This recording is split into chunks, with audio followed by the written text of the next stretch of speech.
আসসালামু আলাইকুম, কেমন আছেন সবাই?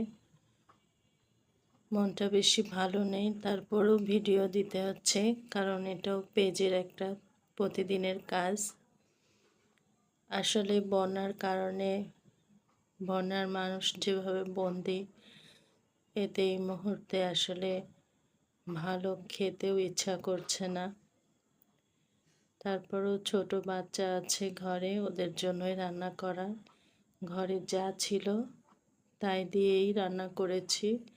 ওই যে বললাম, মন চাচ্ছে না রান্না করতে, খেতে, কারণ যখন এক একটা ছবি সামনে আসে খুবই কষ্ট লাগে। আল্লাহ তাআলা যদি আমাদের প্রতি সহায় না হন, তাহলে আমাদের কিছুই করার নেই। এজন্য আমরা যে ধর্মের আছি সেখান থেকেই আল্লাহর কাছে, সৃষ্টিকর্তার কাছে চাইবো ভালো থাকতে।